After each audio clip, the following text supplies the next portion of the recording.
ഒരാൾ നിസ്കരിച്ചാൽ ആ നിസ്കരിക്കുന്നവൻ അള്ളാഹു കൊടുക്കുന്ന പ്രതിഫലം അള്ളാഹ് വിശുദ്ധമായ ഖുർആനിലൂടെ പറയുകയാ, ഈ ദുനിയാവിൽ നിനക്ക് എന്താ വേണ്ടത് അള്ളാഹ് നിനക്ക് തരും. 5 നേരം നിസ്കരിക്കുന്ന ഒരു മനുഷ്യൻ അള്ളാഹു 2 പ്രതിഫലം കൊടുക്കുമെന്ന് അള്ളാഹുവിന്റെ വിശുദ്ധ ഖുർആൻ. അള്ളാഹു നമുക്ക് ഈമാൻ തരുമാറാകട്ടെ. എന്റെ പ്രിയപ്പെട്ടവരെ, അള്ളാഹുവിന്റെ സ്വർഗത്തിലേക്ക് കടന്നു പോകാൻ കുതിക്കുന്നവരാണ്. നമ്മളെ സ്വർഗത്തിലേക്ക് കടന്നു പോകാൻ വല്ലാതെ ആഗ്രഹിക്കുന്നവരാ. എങ്കിൽ അള്ളാഹുവിന്റെ സ്വർഗത്തിലേക്ക് കടന്നു പോകണമെങ്കിൽ ഒരുപാട് നന്മകളൊന്നും വേണ്ട. ഒറ്റ വഖത്ത് നമസ്കാരം മതി അള്ളാന്റെ സ്വർഗത്തിലേക്ക് കടന്നു പോകാൻ. ജീവിതത്തിൽ ഒരിക്കലെങ്കിലും ഒരു നല്ലതുപോലെ ഒരു 2 റക്അത്ത് നിസ്കരിച്ചാൽ ഒരു വഖത്ത് നമസ്കാരം മതി അല്ലാഹുവിന്റെ സ്വർഗ്ഗത്തിലേക്ക് കടന്നു പോകാൻ. കാരണം മഹാനായ നബി മുഹമ്മദ് മുസ്തഫ സല്ലല്ലാഹു അലൈഹി വസല്ലമ തങ്ങൾ പറയുകയാണ്, ഒരു മനുഷ്യൻ നമസ്കരിക്കുന്നതിന് വേണ്ടി കൈകെട്ടുകയാണ്. അതാ നിസ്കാരം കഴിഞ്ഞ് സലാം വീട്ടിയിട്ട് നിസ്കാരപ്പായിൽ നിന്ന് എഴുന്നേൽക്കുമ്പോ അല്ലാഹുവിന്റെ മലക്കുകൾ ആ മനുഷ്യന്റെ കയ്യിൽ പിടിച്ച് മുസാഫഹത്ത് ചെയ്യുകയാ. നിസ്കാരം കഴിഞ്ഞ് എഴുന്നേക്കുന്ന മനുഷ്യനുണ്ടല്ലോ, ആ മനുഷ്യന്റെ കയ്യിൽ പിടിച്ചിട്ട് മലക്കുകൾ മുസാഫഹത്ത് ചെയ്യുകയാണ്. എന്നിട്ട് ആ മനുഷ്യനോട് പറയുകയാ, നീ സ്വർഗത്തിന്റെ അവകാശിയാണ്, നിന്റെ പേര് സ്വർഗത്തിന്റെ മുമ്പിൽ എഴുതി വെച്ച് കഴിഞ്ഞു, നീ അല്ലാഹുവിന്റെ സ്വർഗത്തിലാ, നീ സ്വർഗത്തിന്റെ അവകാശിയാ. അല്ലാഹുവിന്റെ മലക്കുകൾ നമസ്കാരം കഴിഞ്ഞ് എഴുന്നേക്കുന്ന ഒരു മനുഷ്യന്റെ കയ്യിൽ പിടിച്ചിട്ട് അവിടെ നിന്ന് മുസാഫഹത്ത് ചെയ്തുകൊണ്ട് സന്തോഷ വാർത്ത പറയുമെന്ന് നബി തങ്ങൾ പഠിപ്പിക്കുമ്പോ പടച്ചവനെ രണ്ടാമതൊരു മനുഷ്യൻ എഴുന്നേൽക്കുകയാണ്. നിസ്കരിച്ച് നിസ്കാരപ്പായിൽ നിന്ന് എഴുന്നേൽക്കുമ്പോ അവനോട് മലക്കുകൾ പറയുന്നു, എടാ പരാജയപ്പെട്ടവരെ, നീ നഷ്ടപാളിയാണ്, അല്ലാഹുവിന്റെ സ്വർഗം നീ നഷ്ടപ്പെടുത്തി കളഞ്ഞല്ലോ. നരകത്തിന്റെ മുമ്പിൽ നിന്റെ പേരെഴുതി വെച്ചിട്ടുണ്ട്, നരകത്തിന്റെ മുമ്പിൽ നിന്റെ പേരെഴുതി വെച്ചിട്ടുണ്ട്, നീ നരകത്തിന്റെ അവകാശിയാണ്. അടുത്ത വഖത്ത് നിസ്കരിക്കുന്നതിന് മുമ്പ് നീ തൗബ ചെയ്യാതെ മരിച്ചാ നീ നരകത്തിലാണെന്ന് നിസ്കാരം കഴിഞ്ഞ് എഴുന്നേക്കുന്ന മനുഷ്യരോട് പടച്ചവനെ മലക്കുകൾ പറയുമെന്ന് നബി തങ്ങൾ അവിടുന്ന് പറഞ്ഞു തരുമ്പോ, എന്റെ പ്രിയപ്പെട്ട സഹോദരാ, ഒരു വഖത്ത് നിസ്കരിച്ചാ സ്വർഗത്തിൽ പോകാ. പടച്ചവനെ, ഒരു വഖത്ത് നിസ്കരിച്ചാ നമ്മൾ സ്വർഗത്തിലാടോ. എങ്ങനെ നിസ്കരിച്ചാലാണ് സ്വർഗത്തിൽ പോകുന്നതെന്നറിയോ? നമ്മൾ നിസ്കരിക്കുന്ന നിസ്കാരമല്ല, എങ്ങനെ നിസ്കരിച്ചാലാണ് പടച്ചറപ്പിന്റെ മലക്കുകൾ മുസല്ലയിൽ നിന്ന് എഴുന്നേൽക്കുമ്പോ കയ്യിൽ പിടിച്ചിട്ട് മുസാഫഹത്ത് ചെയ്തിട്ട് നീ സ്വർഗത്തിന്റെ അവകാശിയാണെന്ന് പറയുന്നത് ആരോടെന്നറിയോ? എങ്ങനെയാണ് നിസ്കരിക്കേണ്ടതെന്നറിയോ? എന്റെ പ്രിയപ്പെട്ട പെങ്ങള്, എങ്ങനെ നിസ്കരിക്കുന്നവർക്കാണ് സ്വർഗമുള്ളതെന്നറിയോ? എന്റെ പ്രിയപ്പെട്ടവർക്ക് എങ്ങനെയാണ് നിസ്കരിക്കേണ്ടതെന്നത് ഒരു ഉദാഹരണം ഞാൻ പറഞ്ഞു തരാ. മഹാനായ ഉർവത്ത് ബിൻ സുബൈർ റളിയല്ലാഹു തആല അൻഹു, ഉർവ റളിയല്ലാഹു തആല അൻഹുവിന്റെ കാലിൽ ഒരു വിരൽ പഴുക്കുകയാ. കാലിലെ ഒരു വിരൽ പഴുക്കുകയാണ്. പടച്ചവനെ, വല്ലാത്ത വേദനയാ, പ്രയാസമാ. വൈദ്യന്മാര് വന്നിട്ട് പറഞ്ഞു, തങ്ങള് ഈ പഴുപ്പ് മുകളിലേക്ക് വ്യാപിക്കാൻ സാധ്യതയുണ്ട്, അതുകൊണ്ട് നിങ്ങളുടെ ഒരു വിരൽ മുറിച്ചു മാറ്റണം, ഇല്ലെങ്കിൽ വല്ലാത്ത പ്രയാസമാണ്. അവിടെന്ന് സമ്മതിച്ചില്ല. പടച്ചവനെ, പഴുപ്പ് മുകളിലേക്ക് കയറുകയാണ്, തന്റെ കാലിലേക്ക് വ്യാപിക്കുകയാണ്.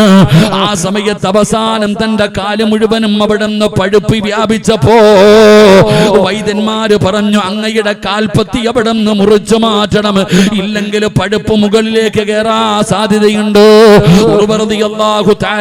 സമ്മതിച്ചില്ല. അങ്ങനെ കാൽപാദം മുഴുവനും പഴുപ്പാവുകയാണ്, പഴുപ്പ് മുകളിലേക്ക് കയറുകയാ. വേദന സഹിക്കാൻ കഴിയാതെ വൈദ്യന്മാര് പിന്നെയും പറഞ്ഞു, തങ്ങള് ഇപ്പൊ കാലുമുട്ടിന്റെ താഴ്ഭാഗം വെച്ച് മുറിച്ചു മാറ്റണം, ഇല്ലെങ്കിൽ പഴുപ്പ് മുകളിലേക്ക് കയറും, വല്ലാത്ത പ്രയാസമാണ്, ഞങ്ങൾ പറയുന്നതൊന്ന് കേൾക്ക് തങ്ങള്. മഹാനായ ഉർവ റളിയല്ലാഹു തആല അൻഹു തന്റെ കാലിലേക്ക് പഴുപ്പ് കയറുമ്പോ അവസാനം അവിടുന്ന് കാല് മുറിക്കാൻ സമ്മതിക്കുകയാണ്. അവിടത്തെ കാല് മുറിക്കാൻ സമ്മതിച്ചു.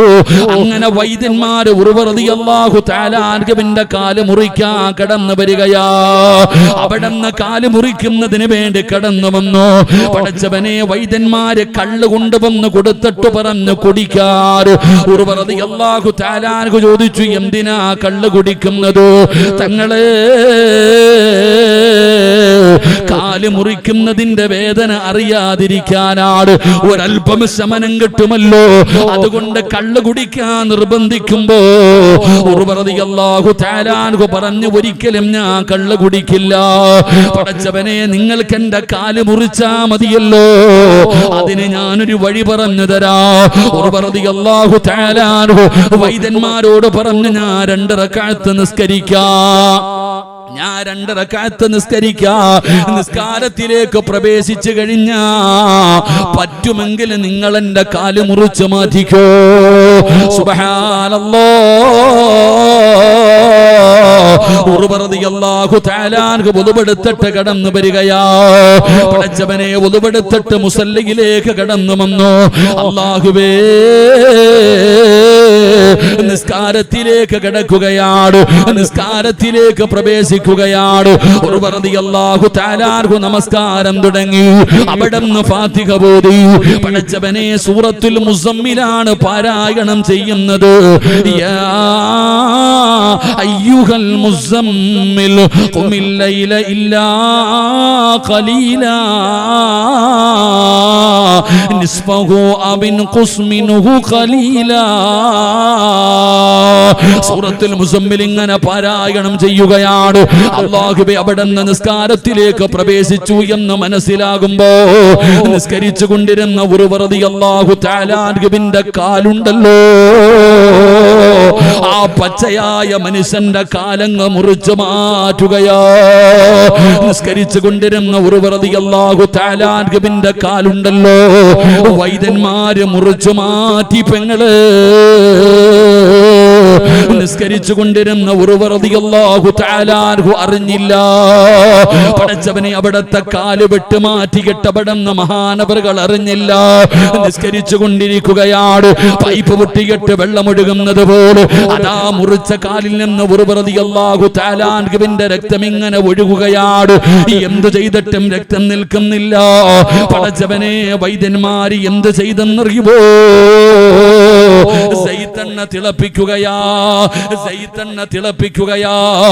ആ തിളച്ച സൈത്തണ്ണ കൊണ്ടുവന്നിട്ട് നിസ്കരിച്ചു കൊണ്ടിരിക്കുന്ന ഉർവ റളിയല്ലാഹു തആല അൻഹു അതാ മുറിച്ച കാലിൽ നിന്ന് രക്തം ഇങ്ങനെ ഒഴുകുകയാണ്.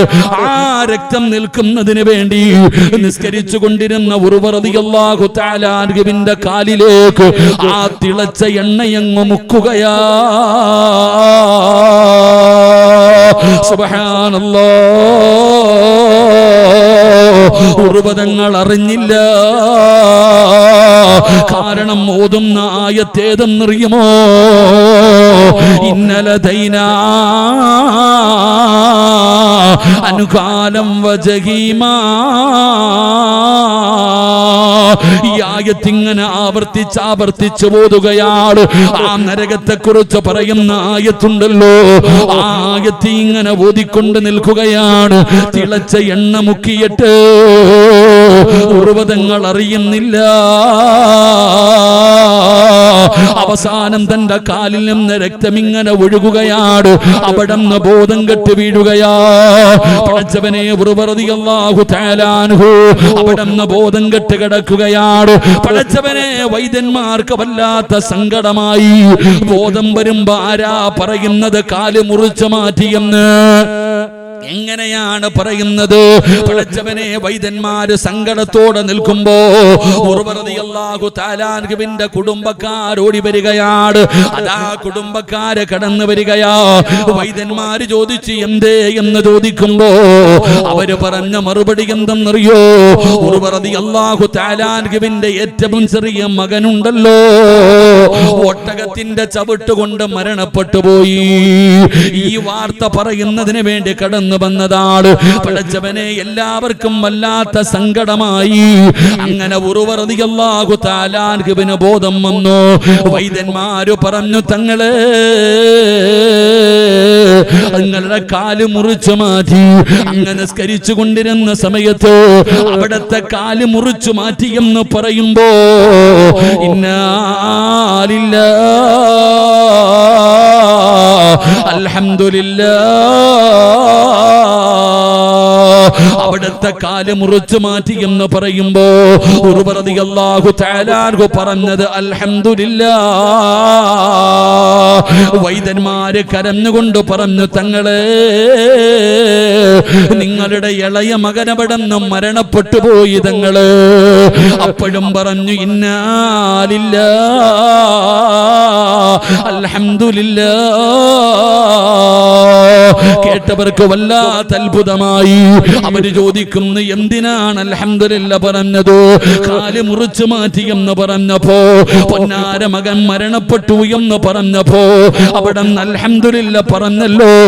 എന്താണ് അതിന്റെ കാരണമെന്ന് ചോദിക്കുമ്പോ ഉർവ റളിയല്ലാഹു തആല അൻഹു പറഞ്ഞ മറുപടി എന്തെന്നറിയോ?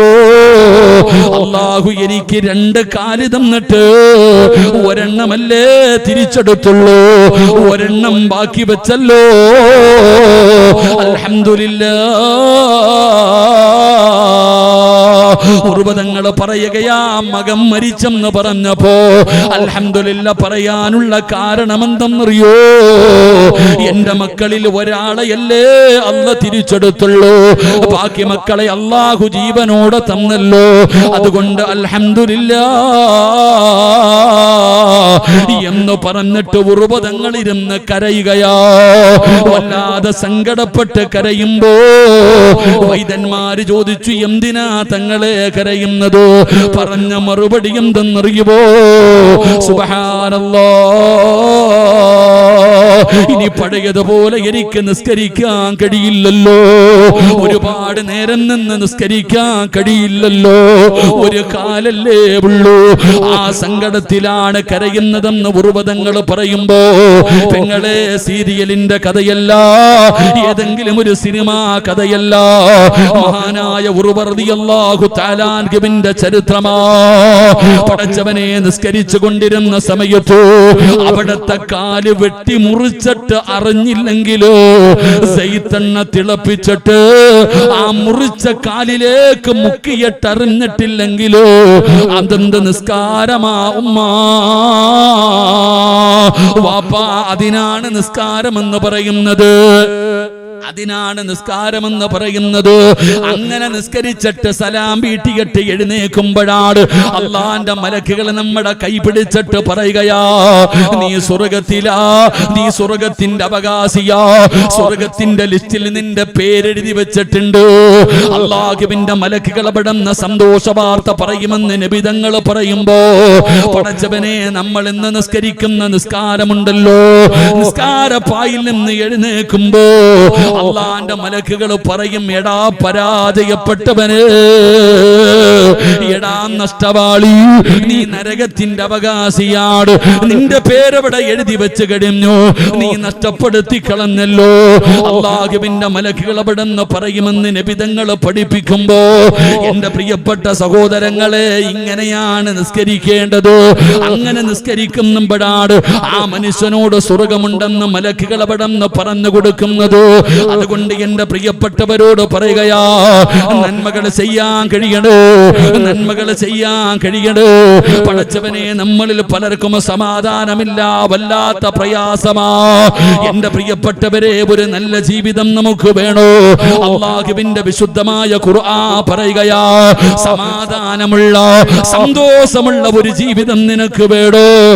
അല്ലാഹുവിന്റെ പരിശുദ്ധമായ ഖുർആൻ നമ്മളെ ഓർമ്മപ്പെടുത്തുകയാണ്, മൻ അമില സ്വാലിഹൻ മിൻ ദക്കരിൻ ഔ ഉൻസാ വഹുവ മുഅ്മിൻ ഫലനുഹിയന്നഹു ഹയാത്തുൻ ത്വയ്യിബാ. ഏറ്റവും നല്ല ജീവിതം അല്ലാഹു തരുമടോ, ഒരു തയ്യിബായ ജീവിതം അല്ലാഹു തരുമടോ. അതുകൊണ്ട് ഈ സദസ്സിലിരിക്കുന്നവരോട് പറയുകയാ, ഒരു മനുഷ്യൻ തന്റെ ജീവിതത്തിൽ ചെയ്യുന്ന ഏറ്റവും നല്ല കാര്യമേതാ? ഷഹാദത്ത് കലിമ പറഞ്ഞ് ഇസ്ലാമിലേക്ക് കടന്നു വന്നാൽ അവന് നിർബന്ധമാകുന്ന ഒന്നാമത്തെ കാര്യം 5 വഖത്ത് നമസ്കാരമാണല്ലോ. 5 വഖത്ത് നമസ്കാരമാണല്ലോ. പടച്ചവനെ, ആ നിസ്കാരത്തിന്റെ വിഷയത്തിൽ നമുക്ക് വല്ലാത്ത അലംഭാവമാ. കൃത്യനിഷ്ഠതയില്ലല്ലോ, നിസ്സാരമാണല്ലോ, നിസ്കരിക്കാൻ മടിയാണല്ലോ. പടച്ചവനെ, നിസ്കാരത്തെ കുറിച്ച് പറയുമ്പോ നമുക്കൊരു തമാശയാണല്ലോ. ചെറുപ്പക്കാരോട് പറയുന്ന പള്ളിയിൽ നിന്ന് ബാങ്ക് വിളിക്കുന്നടാ, അവൻ പറയുന്ന മറുപടി എന്തെന്നറിയുവോ? മുഅദ്ദിനിന് ശമ്പളം കൊടുത്ത് നിർത്തിയിരിക്കുന്നത് ബാങ്ക് വിളിക്കാനാ. അദ്ദേഹത്തിന്റെ ജോലി ചെയ്യുന്നു. മോനെ, നിസ്കാരം നടക്കുന്നടാ. ഇമാമിന്റെ ജോലി ചെയ്യുന്നു. നിസ്കരിക്കാൻ വല്ലാത്ത മടിയാട്. എന്റെ പ്രിയപ്പെട്ട ചെറുപ്പക്കാരാ, നിസ്കരിക്കുന്ന ഒരു മനുഷ്യൻ അല്ലാഹു കൊടുക്കുന്ന പ്രതിഫലം നിനക്കറിയുവോ?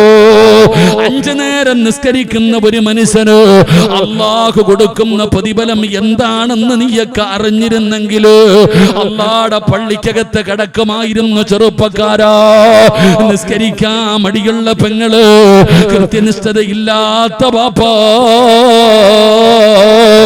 നിസ്കരിക്കുന്നവൻ അല്ലാഹു കൊടുക്കുന്ന പ്രതിഫലം എന്തെന്നറിയോ? നിനക്ക് ഈ ദുനിയാവിൽ വേണ്ടതെന്താണ്? എല്ലാരും പ്രയാസമല്ലേ പറയുന്നത്? എല്ലാവർക്കും പറയാൻ ഒരുപാട് പ്രയാസങ്ങളാണ്. എങ്കിലെന്റെ പ്രിയപ്പെട്ടവര്, ഒരാള് നിസ്കരിച്ചാ നിനക്ക് ദുനിയാവിൽ വേണ്ടത് മുഴുവനും അല്ലാഹു തരുമടോ. നിസ്കാരത്തിന്റെ വിഷയം പറയുമ്പോ നമുക്ക് വല്ലാത്ത മടിയാ. അത് ഇവിടെ ബാങ്ക് വിളിക്കുന്ന ചങ്ങാതി, അത് മുഅദ്ദിനിന്റെ ജോലി, നിസ്കരിക്കാൻ മടി. എന്റെ പ്രിയപ്പെട്ട സഹോദരങ്ങളെ, നിസ്കരിക്കുന്ന ഒരു മനുഷ്യന് അല്ലാഹു കൊടുക്കുന്ന പ്രതിഫലം എന്താണെന്നറിയോ? ഒരാൾ നിസ്കരിച്ചാൽ ആ നിസ്കരിക്കുന്നവൻ അല്ലാഹു കൊടുക്കുന്ന പ്രതിഫലം അല്ലാഹു വിശുദ്ധമായ ഖുർആനിലൂടെ പറയുകയാ, ഈ ദുനിയാവിൽ നിനക്ക് എന്താ വേണ്ടത് അല്ലാഹു നിനക്ക് തരും. 5 നേരം നിസ്കരിക്കുന്ന ഒരു മനുഷ്യൻ അല്ലാഹു 2 പ്രതിഫലം കൊടുക്കുമെന്ന് അല്ലാഹുവിന്റെ വിശുദ്ധ ഖുർആൻ. അല്ലാഹു നമുക്ക് ഈമാൻ തരുമാറാകട്ടെ. നിസ്കരിക്കുന്ന ഒരു മനുഷ്യന് നമുക്ക് അതിന്റെ പ്രതിഫലം അറിയാഞ്ഞിട്ടാ നമുക്ക് അതുകൊണ്ടാണ് നിസ്സാരമാക്കുന്നത്. ഒരാൾ 5 നേരം നിസ്കരിച്ചാൽ ആ നിസ്കരിക്കുന്ന ഒരു മനുഷ്യൻ അല്ലാഹു കൊടുക്കുന്ന പ്രതിഫലം എന്താ? ഖുർആൻ പറയുകയാ, അല്ലാഹുവിന്റെ വിശുദ്ധമായ ഖുർആൻ സൂറത്തു ത്വാഹ, ആർക്ക് വേണമെങ്കിലും പോയി എടുത്തു നോക്കാം. അല്ലാഹു പറയുകയാ, ഞാൻ പറയുന്ന ഒരേ ഒരു കാര്യം നീയും നിന്റെ ഭാര്യയും നിന്റെ മക്കളും ചെയ്യ്. അല്ലാഹു പറയുകയാ, ഞാൻ പറയുന്ന ഒരേ ഒരു കാര്യം, നീ 5 നേരം നിസ്കരിക്ക്. ഞാൻ പറയുന്ന ഒരു കാര്യം, 5 നേരം നീ നിസ്കരിക്ക്. നിസ്കരിക്കുകയാണെങ്കിൽ നിനക്ക് ഞാൻ 2 പ്രതിഫലം തരാം.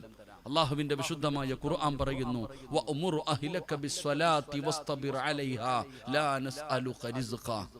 അല്ലാഹു പറയുകയാ, ലാ നസ്അലുക റിസ്ഖ നഹ്നു നർസുഖു വൽ ആഖിബത്തു ലിത്തഖ്വ. അല്ലാഹുവിന്റെ വിശുദ്ധമായ ഖുർആൻ പറയുന്നു, നീയും നിന്റെ ഭാര്യയും നിന്റെ മക്കളും 5 നേരം നിസ്കരിക്കുകയാണെങ്കിൽ നിനക്ക് ഞാൻ 2 പ്രതിഫലം തരാം. അല്ലാഹു ആ പ്രതിഫലം കിട്ടുന്നവരിൽ നമ്മളെ പെടുത്തുമാറാകട്ടെ. അല്ലാഹു പറയുന്നു, നിനക്ക് എന്താ വേണ്ടേ? നിനക്ക് ദുനിയാവിൽ എന്താ ചങ്ങാതി വേണ്ടേ? നീ രാവും പകലും കിടന്ന് കഷ്ടപ്പെടുന്ന എന്തിനാ? ഒരാളുടെ മുമ്പിൽ പോയി ഭക്ഷണത്തിന് വേണ്ടി യാചിക്കരുത്. എല്ലാരും മക്കളെ കഷ്ടപ്പെടുന്നത് ഉറക്കമൊഴിഞ്ഞതിനല്ലേ? അല്ലാഹു പറയുകയാ, നീ നിസ്കരിക്കുകയാണെങ്കിൽ നിനക്കും മരിക്കുന്ന കാലം വരെ നിനക്കും നിന്റെ കുടുംബത്തിനും തിന്നാനുള്ള ഭക്ഷണം ഞാൻ തരും. അല്ലാഹു ഈമാൻ തരുമാറാകട്ടെ. അല്ലാഹു പറയുന്നു, നീ നിസ്കരിക്ക്, വേറെ ഒന്നും വേണ്ട. 5 നേരം അല്ലാഹുടെ പള്ളിയിൽ നിന്ന് ബാങ്ക് വിളിക്കുമ്പോ നീ ഒന്ന് പോയി നിസ്കരിക്ക്. നീ നിസ്കരിച്ചാൽ മരിക്കുന്ന കാലം വരെ നിനക്കും നിന്റെ കുടുംബത്തിനും തിന്നാനുള്ള ഭക്ഷണം ഞാൻ തരും. അല്ലാഹു നമുക്ക് ഈമാൻ തരുമാറാകട്ടെ. അല്ലാഹു പറയുകയാ, ഞാൻ തരാം ഭക്ഷണം. അല്ലാഹു നമ്മളോട് പറയുന്നു, ഭക്ഷണം ഞാൻ തരാം. എടാ, ലാ നസ്അലുക റിസ്ഖ, നീ അല്ല റിസ്ഖ് ഉണ്ടാക്കുന്നവൻ, ഞാനാ റബ്ബ്, ഞാനാ റാസിഖ്, ഞാൻ തരും ഭക്ഷണം മരിക്കുന്ന കാലം വരെ. അല്ലാഹു ഭാഗ്യം തരുമാറാകട്ടെ. അല്ലാഹു വാക്ക് പറഞ്ഞ പാലിക്കുന്നവനാ, രാഷ്ട്രീയക്കാരെ പോലൊന്നുമല്ല. അല്ലാഹു തരുമെന്ന് പറഞ്ഞാൽ മരിക്കുന്ന കാലം വരെ കടിക്കാനുള്ള ഭക്ഷണം അല്ലാഹു തരും. അല്ലാഹു നമുക്ക് ഈമാൻ തരുമാറാകട്ടെ. എന്റെ പ്രിയപ്പെട്ട സഹോദരങ്ങൾ, അല്ലാഹു പറയുകയാ, മരിക്കുന്ന കാലം വരെ കഴിക്കാനുള്ള ഭക്ഷണം, ഹലാലായ ഭക്ഷണം അല്ലാഹു തരുമെങ്കിൽ പിന്നെ എന്തിനാ നമ്മൾ പേടിക്കണേ? എന്റെ പ്രിയപ്പെട്ടവരെ, നിസ്കാരം 5 വഖത്ത് നിസ്കരിക്കണം. അല്ലാഹു നിസ്കരിക്കാൻ ഭാഗ്യം തരുമാറാകട്ടെ. എല്ലാരും നിസ്കരിക്കൂലേ? എല്ലാരും നിസ്കരിക്കും. നിങ്ങൾ ആരും നിസ്കരിക്കാത്തവരാണെന്ന് ഞാൻ പറയൂല. ഈ ഇരിക്കുന്ന ആണുങ്ങളും പെണ്ണുങ്ങളും എല്ലാവരും 5 വഖത്ത് നിസ്കരിക്കുന്നവരാ. അല്ലാഹു നിലനിർത്താൻ ഭാഗ്യം തരുമാറാകട്ടെ. നിസ്കരിക്കൂലേ? നിസ്കരിക്കുന്നവരല്ലേ? എല്ലാവരും നിസ്കരിക്കും, പക്ഷെ സമയത്ത് നിസ്കരിക്കത്തില്ലെന്നേ ഉള്ളൂ. എല്ലാവരും നിസ്കരിക്കും. 5 വക്കത്ത് ഞാനും നിങ്ങൾ നിസ്കരിക്കുന്നവരാ, പക്ഷെ സമയത്ത് നമ്മൾ നിസ്കരിക്കൂല.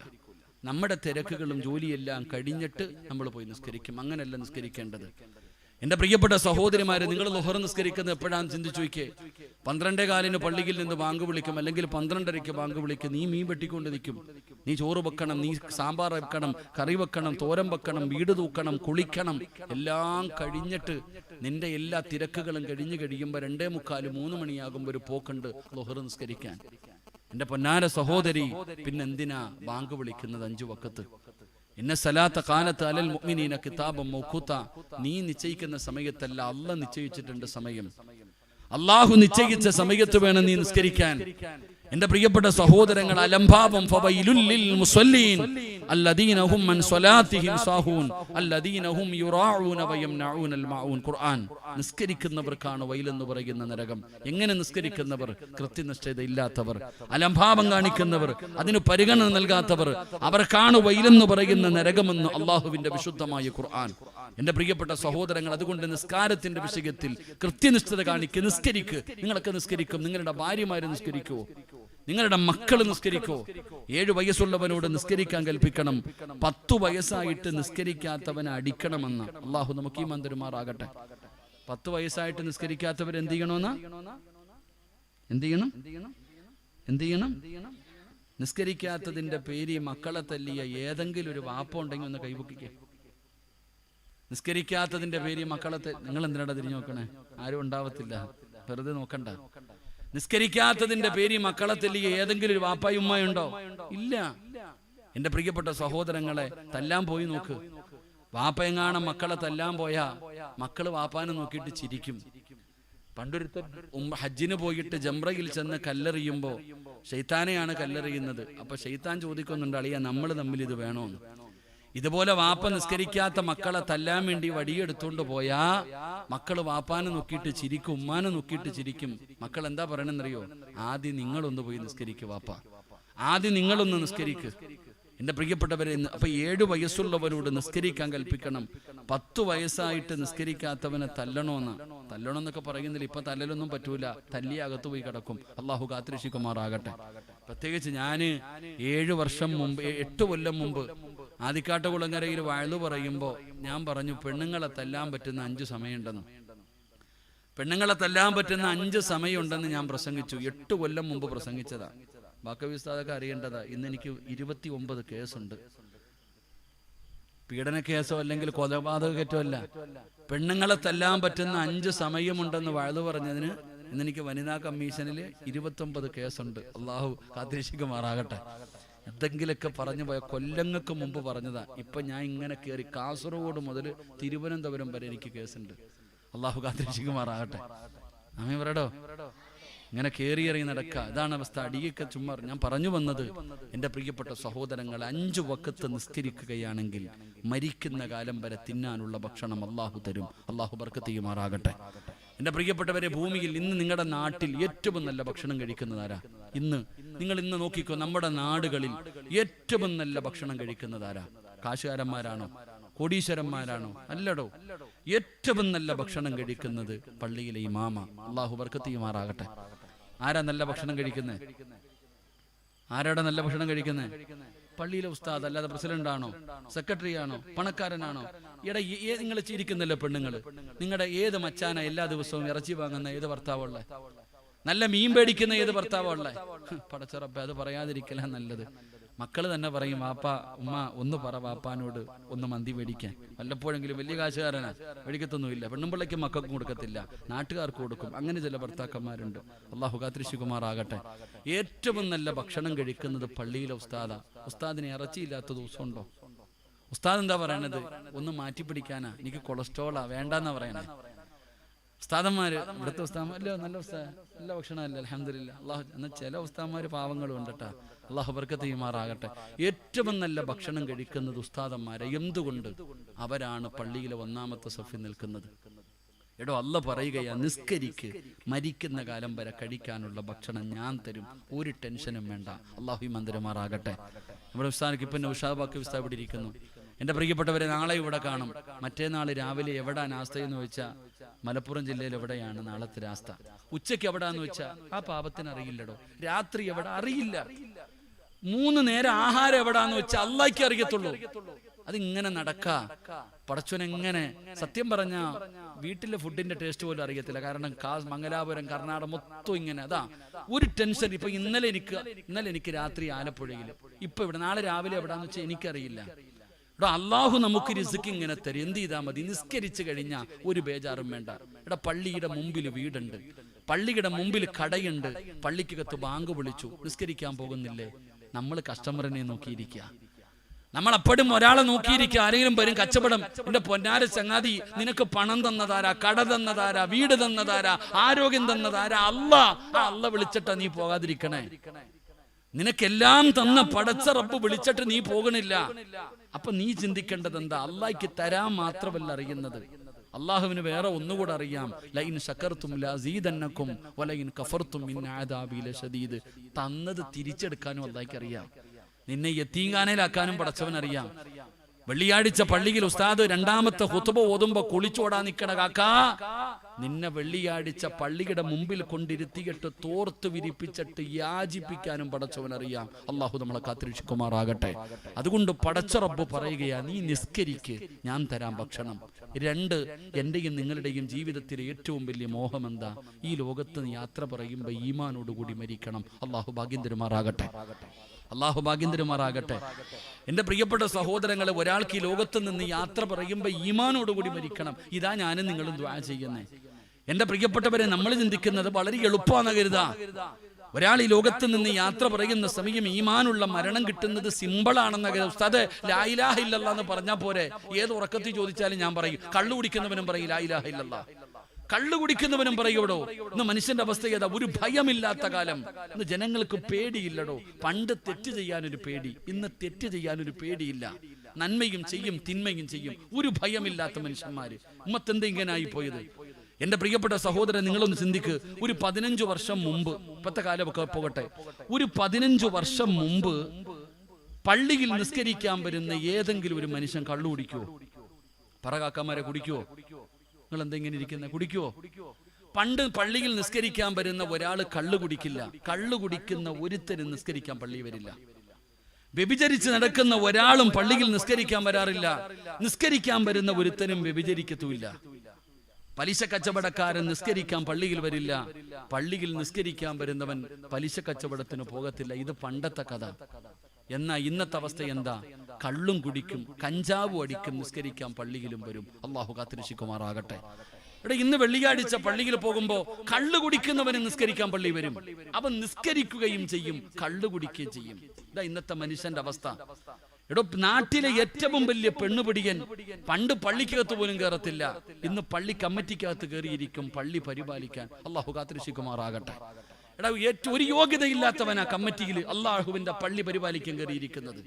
പലിശ കച്ചവടക്കാരൻ, സുബ്ഹാനല്ലാഹ്, അത് പറയുന്ന അവസ്ഥ നിങ്ങൾ ചിന്തിച്ചേ. പലിശക്കാരന്റെ അവസ്ഥ എന്താ? ഹറാമായ പണമുള്ളവൻ. ഇന്ന് പള്ളിക്കകത്ത് നിങ്ങൾ ചിന്തിക്ക്, പള്ളിയിലെ ഉസ്താദ് നിസ്കാരം കഴിഞ്ഞ് ദുആ ചെയ്യും. ഉസ്താദ് ദുആ ചെയ്യുമ്പോ ഉസ്താദിന് തന്നെ തോന്നാറുണ്ട്, ഞാൻ ആർക്ക് വേണ്ടി അള്ളാഹ് ഇത് ചെയ്യണേന്ന്. കാരണം ആമീനിന്റെ ശബ്ദമൊന്നും കേൾക്കാറില്ല. എല്ലാം സദ്യ ഇരിക്കാൻ പോലെ, ചോറുണ്ണായിരിക്കണ പോലെ ഇരിക്കുക. ഞാന് തിരുവനന്തപുരം ജില്ലയിൽ ഞാനൊരു പള്ളിയിൽ ജോലി ചെയ്തു. ഞാൻ സ്ഥലം പറയണില്ല, ഞാൻ ജോലി ചെയ്തു. ചെറുപ്പത്തിൽ പഠിച്ചിറങ്ങിയതിന് ശേഷം ജോലി ചെയ്തിട്ട് എനിക്കൊന്ന് ആദ്യം ഉസ്താദിന്റെ അടുത്തുനിന്ന് മാറിയിട്ട് അങ്ങോട്ടാ പോയെന്ന് തോന്നുന്നു. ഞാൻ ആ പള്ളിയിൽ ജോലി ചെയ്യുമ്പോൾ ഒരു മരിച്ച വീട്ടിൽ ഞാൻ പോയി. 3-നും 7-നും കണ്ട എന്നെ കൊണ്ടുപോയി. ഞാൻ അവിടെ പോയി യാസീനൊക്കെ ഓതി ദുആ ചെയ്യാൻ സമയമായപ്പോ എല്ലാരും ചോറ് വിളമ്പിക്കൊണ്ടിടക്കാം. ഞാനും എന്റെ കൂടെ വന്ന ഉസ്താദ് മാത്രം റൂമിലുണ്ട്. അപ്പൊ എന്റെ കൂടെ വന്ന ഉസ്താദ് പറഞ്ഞു, ദുആ ചെയ്യാൻ പോകുന്നു, എല്ലാരും ചെയ്ത ഉസ്താദ് ഇങ്ങനെ നടക്കുക. 3 വട്ടം വിളിച്ചിട്ടോ ആരും വരുന്നില്ല. കാരണം അവര് നെയ്ച്ചോറ് വിളമ്പിക്കൊണ്ടിരിക്കുക. അവസാനം ഞാൻ എന്ത് ചെയ്തു? യാസീൻ ഓതി. എന്തായാലും യാസീൻ ഓതി. ദുആ ചെയ്യുമ്പോൾ ആമീൻ പറയാൻ ആരുമില്ല. ഞാൻ അവിടെ ഇരുന്നുകൊണ്ട് ദുആ ചെയ്തു, അല്ലാഹ് ഈ ഓതിയ യാസീനിന്റെ പ്രതിഫലം എന്റെ വാപ്പാടെ ഖബറിലേക്ക് എത്തിച്ചു കൊടുത്തേക്കാണ് അല്ലാഹ്. കാരണം അവർക്ക് ആർക്കും വേണ്ട. ഞാൻ പറഞ്ഞു, പടച്ചോൻ എന്റെ വാപ്പ മരിച്ചുപോയി, എന്റെ വാപ്പായ്ക്ക് കൊടുത്തേക്കണം അല്ലാന്ന്. അപ്പൊ എന്റെ കൂടെ ഇരുന്ന ഉസ്താദ് എന്നെ തോണ്ടി. ഞാൻ പറഞ്ഞു, ഇദ്ദേഹത്തിന്റെ വീട്ടിൽ ആരെങ്കിലും മരിച്ചിട്ടുണ്ടെങ്കിൽ അവർക്ക് കൊടുത്തേക്കാൻ. ഇത് ഉള്ളത് പറഞ്ഞതാ. ഇതുപോലാണ് പള്ളിയിലെ ഖതീബ് ദുആ ചെയ്യുന്ന സമയത്ത് ഉസ്താദിന് തന്നെ തോന്നും, ആർക്കാ അല്ലാഹ് ഇത് ചെയ്യണമെന്ന്. കാരണം ആമീൻ ഒന്നും കേൾക്കത്തില്ലടോ. അതൊക്കെ പൊതുയോഗത്തിൽ പോണം. അല്ലാഹു കാത്തിരക്ഷിക്കുമാറാകട്ടെ. അങ്ങനെ ഉസ്താദ് ഒരു ദിവസം ഇങ്ങനെ ദുആ ചെയ്യുമ്പോ ഒരു ആമീൻ കേൾക്കുന്നു.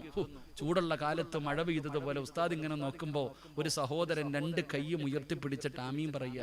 ഉസ്താദിന് വലിയ സന്തോഷമായി, ദുആയ്ക്ക് പവർ കൂടി. അല്ലാഹുവേ നീ നരകത്തിൽ നിന്ന് കാക്കണേ അല്ലാ. ആ ചങ്ങാതി പറയുന്നുണ്ട് ആമീൻ. നീ സ്വർഗം കൊടുക്കണേ അല്ലാ, ആമീൻ. നല്ല മരണം കൊടുക്കണേ അല്ലാ, ആമീൻ. ഈ സഹോദരന്റെ ആമീൻ കേട്ടിട്ട് ഉറങ്ങണ വാപ്പ വരെ എഴുന്നേറ്റ് നോക്കി. എല്ലാരും ഈ ചെറുപ്പക്കാരനെ ഇങ്ങനെ നോക്കുന്നുണ്ട്. അവസാനം ഇദ്ദേഹത്തിന്റെ ആമീനൊക്കെ കേട്ടപ്പോ ഉസ്താദ് നല്ലതുപോലെ ചങ്ങാതി ഒന്ന് നോക്കുമ്പോ 2 കൈയും ഇങ്ങനെ പൊക്കി പിടിച്ചിട്ടുണ്ട്. ആ പൊക്കി പിടിച്ച് ആമീൻ പറയുന്ന സഹോദരന്റെ പോക്കറ്റിൽ നാളെയാണ് ശനിയാഴ്ച ബമ്പർ, ഓണ ബമ്പർ, ലോട്ടറി പോക്കറ്റിൽ വെച്ചിട്ടായി ബമ്പർ ആമീൻ പറയുന്നത്. അള്ളാഹു കാത്തിരക്ഷിക്കുമാറാകട്ടെ. എന്തു വിലയോടോ സഹോദര, എന്തു വിലയാ നിങ്ങൾ ചിന്തിക്ക്. എടോ ഉസ്താദന്മാരോട് വന്നിട്ട് ലോട്ടറി വേണോന്ന് ചോദിക്കോ? ഉസ്താദന്മാരോട് ചോദിക്കത്തില്ല. അത് പണ്ടൊരു ഉസ്താദിന്റെ അടുക്ക് വന്നിട്ട്, അൻവർ ഉസ്താദിന്റെ അടുക്ക് വന്നിട്ട് വേണോന്ന് ആരും ചോദിക്കത്തില്ലായിരുന്നു പണ്ട്. ഇപ്പൊ ചോദിക്കും. ഞാനും എൻ്റെ ഭാര്യയും കൂടെ ഒരു യാത്ര കഴിഞ്ഞ് വരുമ്പോ സ്ഥലം പറയുന്നില്ല, ഒരമ്മ എൻ്റെ അടുത്ത് വന്നിട്ട് ചോദിച്ചു 25 കോടി ഓണ ബമ്പർ. 25 കോടി ജുബ്ബയും തൊപ്പിയിട്ടിരിക്കുന്ന എന്നോടത് ചോദിച്ചപ്പോ ഞാൻ അവരുടെ മുഖത്ത് നോക്കിയിട്ട് പറഞ്ഞു, അമ്മേ ഞങ്ങൾക്കിത് പാവാ, ഇത് മേടിച്ചൂടാന്ന്. ആ അമ്മ എന്നെ നോക്കിയിട്ടൊന്ന് ചിരിച്ചു. ആ അമ്മ എന്നെ ഒന്ന് നോക്കിയിട്ട് കളിയാക്കുന്നത് പോലെ ഒന്ന് ചിരിച്ചു. ഞാൻ ചോദിച്ചു, എന്തിനാ അമ്മയെ ചിരിക്കുന്നത്? ആ അമ്മ പറഞ്ഞ മറുപടി, നിങ്ങളുടെ ഒരു കാക്കാടെ കടയിലെ ഏജന്റാ ഞാനെന്ന്. ഇതാണ് അവസ്ഥ. നമ്മുടെ ഒരു കാക്കാടെ കടയിൽ നിന്ന് ഈ പാവ ഇത് എടുത്തോണ്ട് വന്ന് വിൽക്കുന്നത്. ഇതാണ് ഇന്നത്തെ ഉമ്മത്തിന്റെ അവസ്ഥ. പള്ളിയിലെ ഖത്തീബിനെ കള്ളികുടി കുറിച്ച് പ്രസംഗിക്കാൻ പറ്റുമോ? വ്യഭിചാരത്തെ കുറിച്ച് പ്രസംഗിക്കാൻ പറ്റുമോ? പലിശയെ കുറിച്ച് പ്രസംഗിക്കാൻ പറ്റുമോ? വെള്ളിയാഴ്ച പള്ളിയിലെ ഖത്തീബ് പലിശയെ കുറിച്ച് പറഞ്ഞാൽ, കഞ്ചാവടിക്കുന്നതിനെ കുറിച്ച് പറഞ്ഞാൽ പള്ളിയുടെ മൂലയിൽ ഇരുന്നിട്ട് പറയാളിയാ ഇന്ന് നമുക്കിട്ടാടാ താങ്ങുന്നതിന്. കാരണം പള്ളിക്കകത്തുണ്ട് കള്ളുകുടിയനും വ്യഭിചാരിയും പലിശ തിന്നുന്നവരും. ഇന്നത്തെ കാലപത അള്ളാഹു നമ്മളെ കാത്തിരക്ഷിക്കുമാറാകട്ടെ. ഞാൻ പറഞ്ഞു വന്നത്, എല്ലാവർക്കും ഒരു വിചാരമുണ്ട്, ലാ ഇലാഹ ഇല്ലല്ലാ എന്ന് പറഞ്ഞിട്ട് മരിക്കാൻ പറ്റുമെന്നുള്ളൊരു ധാരണയുണ്ട്. സഹോദര, അതത്ര എളുപ്പമുള്ള കാര്യമല്ല. അത്ര എളുപ്പമുള്ള കാര്യമായിരുന്നെങ്കിൽ നിന്റെ വാപ്പ മരിക്കാൻ കിടന്നപ്പോ നീ എന്തിനാ അടുത്ത് പോയി പറഞ്ഞു കൊടുത്തേ? വാപ്പായ്ക്ക് അറിയാഞ്ഞിട്ടല്ലോ, ഉമ്മായിക്ക് അറിയാഞ്ഞിട്ടല്ലോ. എന്റെ പ്രിയപ്പെട്ടവരെയെങ്കിൽ അള്ളാഹുവിന്റെ പരിശുദ്ധമായ ഖുർആൻ പറയുകയാ, ഒരു നല്ല മരണം നിനക്ക് വേണോ? വൽആഖിബത്തു ലിത്തഖ്വാ, നിനക്ക് ഞാനൊരു നല്ല മരണം തരാ. ഈ ലോകത്ത് നിന്ന് യാത്ര പറയുമ്പോ തൊണ്ടക്കുഴിയുടെ ഭാഗത്തേക്ക് റൂഹ് കടന്നു വരുമ്പോ അസ്റായിൽ എന്ന് പറയുന്ന മലക്കാ റൂഹ് വലിച്ചു പറിക്കുമ്പോ അല്ലാഹു തന്ന നാവ് കൊണ്ട് ജീവിതത്തിൽ അവസാനമായി ലാ ഇലാഹ ഇല്ലല്ലാഹ് എന്ന് പറഞ്ഞിട്ട് മരിക്കണോ? ഈമാനുള്ള ഒരു മരണം നിനക്ക് വേണോ പെങ്ങള്? അല്ലാഹുവിന്റെ പരിശുദ്ധമായ ഖുർആൻ പറയുകയാണ്, അല്ലാഹുവിന്റെ പള്ളിയുടെ മിനാരത്തിൽ നിന്ന് 5 നേരം ബാങ്ക് വിളിക്കുമ്പോ നിനക്കും നിന്റെ കുടുംബത്തിനും നിസ്കരിക്കാൻ കഴിയുമോ? എങ്കിലും മരിക്കുന്ന കാലം വരെ ഞാൻ നിനക്ക് കഴിക്കാനുള്ള ഭക്ഷണം തരാ. 2 വൽആഖിബത്തു ലിത്തഖ്വാ, നല്ല മരണം തരാമെന്ന് അല്ലാഹുവിന്റെ വിശുദ്ധമായ ഖുർആൻ എന്ന് പറയുമ്പോ പടച്ചവനെ വഅദ കേൾക്കാമെന്നവരോട് ചോദിക്കട്ടെ, നല്ല മരണമെന്ന് പറഞ്ഞാൽ എന്താണെന്നെങ്കിലും നിങ്ങൾക്കറിയുമോ? നല്ല മരണമെന്ന് പറഞ്ഞാൽ എന്താണ്? പടച്ചവനെ ചിരിച്ചുകൊണ്ട് കിടക്കുന്നവന്റെ ജനാസ കാണുന്നവര്, വെള്ളിയാഴ്ച മരിച്ചവർക്ക് നല്ല മരണമാണെന്ന് പറയുന്നവര്, നല്ല മരണമെന്ന് പറഞ്ഞാൽ എന്താണെന്നറിയോ? പടച്ചവനെ നിസ്കരിക്കുന്നവർക്ക് അല്ലാഹു നല്ല മരണം കൊടുക്കുമെന്ന് ഖുർആൻ പറയുമ്പോ ഒരു നല്ല മരണത്തിന്റെ ഒരു ഉദാഹരണം ഞാൻ നിങ്ങൾക്ക് പറഞ്ഞു തരാ. ഒരു നല്ല മരണത്തിന്റെ ഉദാഹരണം ഞാൻ പറഞ്ഞു തരാ. മഹാനായ ആദരവായ പ്രവാചകൻ നബി മുഹമ്മദ് മുസ്തഫ സല്ലല്ലാഹു അലൈഹി വസല്ലമ തങ്ങളുടെ സ്വഹാബിയാണ് ഹുബൈബ് ഇബ്നു അദി റളിയല്ലാഹു തആല അൻഹു. ചെറുപ്പക്കാരനായ സ്വഹാബിയാണ്, അല്ലാഹുവിന്റെ പ്രവാചകനെ വല്ലാതെ ഇഷ്ടപ്പെട്ട സ്വഹാബിയാണ്. പറയുകയാണ്, ഹുബൈബ് ഇബ്നു അദി എന്ന് പറയുന്ന യുവത്വത്തിന്റെ നടുവിലൂടെ നടന്നു പോയ ചെറുപ്പക്കാർ, ആ മുസ്ലിമായ ചെറുപ്പക്കാരനെ ഒരിക്കൽ ശത്രുക്കളുടെ കയ്യിൽ കിട്ടുകയാ. അവര് ഹുബൈബിനെ പിടിച്ചു കൊണ്ടുപോയി, അവര് ഹുബൈബ് തങ്ങളെ പിടിച്ചു കൊണ്ടുപോയി. എന്നിട്ട് അവര് പറഞ്ഞു, ഹുബൈബേ, മതം മാറിയിട്ട് പഴയ മതത്തിലേക്ക് തന്നെ നീ തിരിച്ചു വരണം, ഇല്ലെങ്കിൽ നിന്നെ ഞങ്ങൾ കൊന്നുകളയും. ഹുബൈബ് റളിയല്ലാഹു തആല അൻഹു പറഞ്ഞു, എന്നെ കൊന്നാലും ഞാൻ മതം മാറൂല, എന്നെ നിങ്ങൾ കൊന്നാലും ഞാൻ എന്റെ മതം വിട്ടിട്ട് തിരിച്ചു വരൂല. അവര് പറഞ്ഞു, നിനക്ക് സമ്പത്ത് തരാം, അധികാരം തരാ, നീ കാണിക്കുന്ന പെണ്ണിനെ നിന്റെ കൂടെ കടത്താ. ഹുബൈബേ, മതം മാറിയിട്ട് പഴയ മതത്തിലേക്ക് തിരിച്ചു വാടാ. ഹുബൈബ് റളിയല്ലാഹു തആല അൻഹു സമ്മതിച്ചില്ല. അവസാനം അവര് തീരുമാനമെടുത്തു, ഹുബൈബിനെ പരസ്യമായിട്ട് തൂക്കിലേറ്റണം, എല്ലാവരും കാണുന്ന രീതിയിൽ പരസ്യമായിട്ട് വേണം ഹുബൈബിനെ കൊല്ലാൻ. ഇനി ഒരാളും മതം മാറരുത്, ഇനി ഒരാളും നമ്മുടെ കൂട്ടത്തിൽ നിന്ന് മതം മാറരുത്. അങ്ങനെ ഹുബൈബ് ഇബ്നു അദി എന്ന് പറയുന്ന ചെറുപ്പക്കാരനെ കൊല്ലാ തീരുമാനിച്ചു. തൂക്കുകയറ് റെഡിയാക്കുകയാണ്. അവസാനമായിട്ട് ചോദിക്കുന്നു, ഹുബൈബേ, നിന്റെ അവസാനത്തെ അഭിലാഷം എന്താ? മരിക്കുന്നതിന് മുമ്പ് വല്ല ആഗ്രഹമുണ്ടെങ്കിൽ പറയടാ ഹുബൈബേ, എന്തു പറഞ്ഞാലും സാധിപ്പിച്ചു തരാ. ഹുബൈബ് റളിയല്ലാഹു തആല അൻഹു ചോദിച്ചു, എന്റെ ആഗ്രഹം പറഞ്ഞാ സാധിപ്പിച്ചു തരുമോ? ശത്രുക്കൾ വിചാരിച്ചു വെറുതെ വിടണമെന്ന് പറയുമെന്ന്. അവര് പറഞ്ഞു, എന്തു പറഞ്ഞാലും സാധിപ്പിച്ചു തരാ. ഹുബൈബ് റളിയല്ലാഹു തആല അൻഹുവിന്റെ ജീവിതത്തിൽ അവസാനത്തെ അഭിലാഷം എന്തായിരുന്നെന്നറിയോ? എനിക്ക് 2 റക്അത്ത് നിസ്കരിക്കാൻ സമ്മതിക്കുമോ? ഹുബൈബ് തങ്ങൾ പറഞ്ഞു, എനിക്ക് അവസാനമായിട്ട് എന്റെ റബ്ബിന്റെ മുമ്പിൽ ഒന്ന് നിസ്കരിക്കണം. അവരനുവാദം കൊടുത്തടോ. ഹുബൈബ് റളിയല്ലാഹു തആല അൻഹു അവിടുന്ന് വുദുവെടുത്തിട്ട് നിസ്കരിക്കുകയാണ്. പെട്ടെന്ന് നിസ്കാരം പൂർത്തിയാക്കി സലാം വീട്ടിയിട്ട് സുജൂദിലേക്ക് വീഴുകയാണ്. അവിടെ കിടന്ന് കരഞ്ഞുകൊണ്ട് പറയുന്നു, അല്ലാഹ്, എപ്പോ നിസ്കരിച്ചാലും വലിയ വലിയ സൂറത്തുകൾ ഓതിയിട്ടാണ് ഞാൻ നിസ്കരിക്കാറ്. ആദ്യമായിട്ടാണ് ചെറുതോതുന്നത്. ഇഷ്ടമില്ലാഞ്ഞിട്ടല്ല, ആഗ്രഹമില്ലാഞ്ഞിട്ടല്ല. പടച്ചവനെ, വലിയ സൂറത്തോതി നിസ്കരിക്കണമെന്ന് എനിക്ക് വല്ലാത്ത ആഗ്രഹമുണ്ട് പടച്ചവരെ.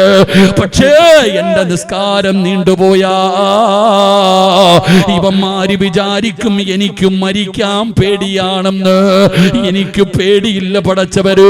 അല്ലാഹുവിനോട് യാത്ര പറയുകയാണ്.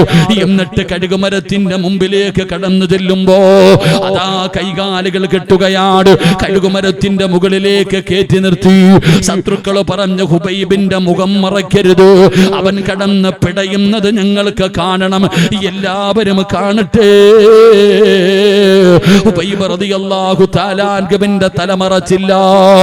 ഹുബൈബ് തങ്ങളുടെ കഴുത്തിലേക്ക് കയറിടുകയാണ്. ഹുബൈബ് തങ്ങൾ പറഞ്ഞു, കഴുത്തിലേക്ക് അവിടുന്ന് കയറിട്ടു. എന്നിട്ട് ഹുബൈബിനോട് അവസാനമായിട്ട് ചോദിക്കുന്നു, ഹുബൈബ്, നീ ഞങ്ങളുടെ കളിക്കൂട്ടുകാരനാടാ ഹുബൈബ്, ചെറിയ പ്രായമാടാ ഹുബൈബ്, നീ മതം മാറണ്ട. മുഹമ്മദിനെ കുറിച്ച് മോശമായിട്ട് ഒരു വാക്കു പറഞ്ഞ നിന്നെ ജീവനോടെ ഞങ്ങൾ തിരിച്ചുവിടാ.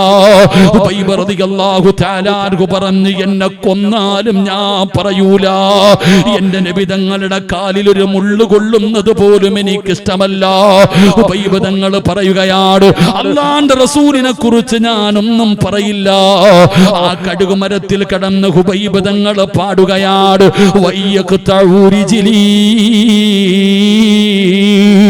ആ കഴുകുമരത്തിൽ നിന്നുകൊണ്ട് ഹുബൈബ് തങ്ങൾ പറയുന്നു, നിങ്ങൾ എന്നെ എങ്ങനെ കൊന്നാൽ എനിക്ക് പേടിയില്ല, പ്രയാസമില്ല. ഹുബൈബ് തങ്ങൾ കഴുകുമരത്തിൽ നിന്നുകൊണ്ട് പാട്ടുപാടുകയാണ്. ഹുബൈബ് തങ്ങളുടെ കഴുത്തിലേക്ക് കയറ് മുറുക്കുകയാണ്. പടച്ചവരെ,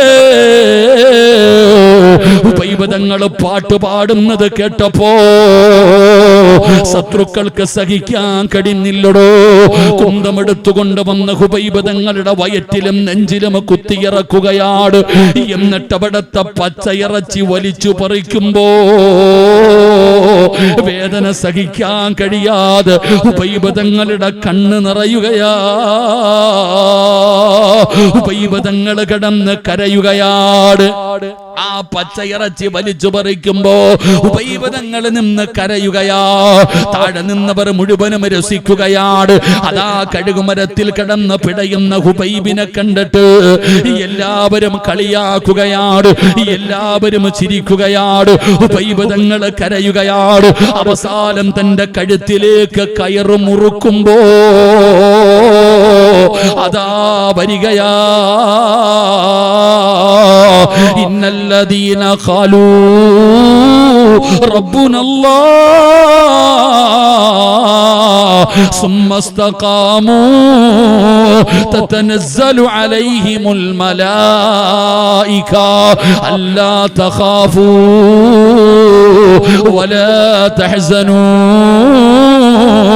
വഅബ്സിറൂ ബിൽ ജന്നാഹ്. മലക്ക് അസ്റായീൽ അലൈഹിസ്സലാം അതാ മലക്കുകൾ ഇറങ്ങി വരികയാണ്. കഴുകുമരത്തിൽ കിടന്ന് മരണവെപ്രാളത്തിൽ പിടയുന്ന ഹുബൈബ് ഇബ്നു അദി എന്ന് പറയുന്ന ചെറുപ്പക്കാർ ഹുബൈബിന്റെ ചാരത്ത് വന്നിട്ട് മലക്കുകൾ ചോദിക്കുന്നു, ഹുബൈബേ എന്തിനാടാ കരയുന്നത്? എന്തിനാ ഹുബൈബേ പേടിക്കുന്നത്? അല്ലാ തഖാഫൂ വലാ തഹ്സനൂ. പേടിക്കല്ലേടാ ഹുബൈബ്, കരയല്ലേടാ ഹുബൈബ്. ഹുബൈബേ വിളിച്ചു പറയടാ ലാ ഇലാഹ ഇല്ലല്ലാഹ്. നിന്നെ കളിയാക്കുന്നവർ കേൾക്കട്ടടാ ഹുബൈബ്. ഹുബൈബ് ഇബ്നു അദി എന്ന് പറയുന്ന ചെറുപ്പക്കാരനോട് പറഞ്ഞു കൊടുക്കുകയാ, പറ ഹുബൈബേ ലാ ഇലാഹ ഇല്ലല്ലാഹ്. കടുകുമരത്തിൽ കടന്ന് പിടയുന്ന ഹുബൈബ് റളിയല്ലാഹു തആല അൻഹു അവിടുന്ന് വിളിച്ചു പറഞ്ഞു ലാ ഇലാഹ ഇല്ലല്ലാഹ്. ഇടിത്തീ വീണതുപോലെ അതുവരെ ചിരിച്ചവരുടെ കണ്ണ് തെള്ളിയടോ, ഭയന്നു പോയടോ. നിസ്കരിക്കുന്ന ഉപ്പമാരെ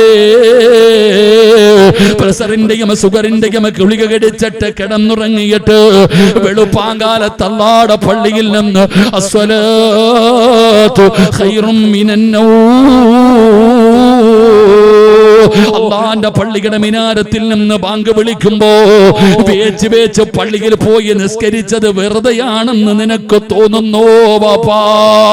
ഉമ്മമാരെ, നിന്റെ പെമ്മക്കളും നിന്റെ മരുമക്കളും മഗ്‌രിബും ഇശായും നിസ്കരിക്കാതെ വീടിനകത്തിരുന്ന് സീരിയല് കാണുമ്പോ അതേ വീടിന്റെ നിസ്കാര റൂമിനകത്ത് മുസല്ല വിരിച്ചിട്ട് അല്ലാഹുവിന്റെ മുമ്പിൽ സുജൂദ് ചെയ്തത് വെറുതെയാണെന്ന് നിനക്ക് തോന്നുന്നോ ഉമ്മ? അതൊന്നും വെറുതെയാകില്ല ഉമ്മ. ഉമ്മ, ഈ ലോകത്ത് നീ എവിടെ കിടന്നു മരിച്ചാൽ നിനക്ക് ലാ ഇലാഹ ഇല്ലല്ലാഹ് പറഞ്ഞു തരാൻ ബാപ്പ വേണ്ട, ഉമ്മ വേണ്ട, ഭർത്താവ് വേണ്ട, നിന്റെ മക്കള് വേണ്ട, ഉപ്പ നിന്റെ കുടുംബക്കാരോ കൂട്ടുകാരോ ആരും വേണ്ട. നിന്റെ റൂഹ് പിടിച്ചുകൊണ്ടിരിക്കുമ്പോ ആ മരണത്തിന്റെ വേളയില് നിന്റെ തൊണ്ടക്കുടിയിലേക്ക് റൂഹെത്തുമ്പോ മലക്കുകൾ പറഞ്ഞു തരും വാപ്പാ, നഹ്നു ഔലിയാഉകും ഫിൽ ഹയാത്തി ദുനിയാ വഫിൽ ആഖിറ. മരണത്തോട് മല്ലടിച്ചു കൊണ്ടിരിക്കുന്ന നിന്നോട് മലക്കുകൾ പറഞ്ഞു തരും, പറവാപ്പാ ലാ ഇലാഹ ഇല്ലല്ലാഹ് മലക്കുകൾ പറഞ്ഞു തരുമടോ. അതാ ഹുബൈബ് ഇബ്നു അദി എന്ന് പറയുന്ന ജീവിതത്തിൽ അവസാനത്തെ അഭിലാഷം എന്തെന്ന് ചോദിച്ചപ്പോ നിസ്കരിക്കണമെന്ന് പറഞ്ഞ ഹുബൈബ് തങ്ങള് കടുകുമരത്തിൽ കടന്ന് മരണവെപ്രാളത്തിൽ പിടയുമ്പോ മലക്കുകൾ പറയുന്നു, ഹുബൈബേ ഉറക്കെ പറയടാ ലാ ഇലാഹ ഇല്ലല്ലാഹ്. ഹുബൈബ് തങ്ങളെ സകാദത്ത് കലിമ വിളിച്ചു പറയുകയാണ്. ചിരിക്കടാ ഹുബൈബ്, ഇതുവരെ അവര് ചിരിച്ചില്ല, ഇനി നീ ചിരിക്കടാ ഹുബൈബ്.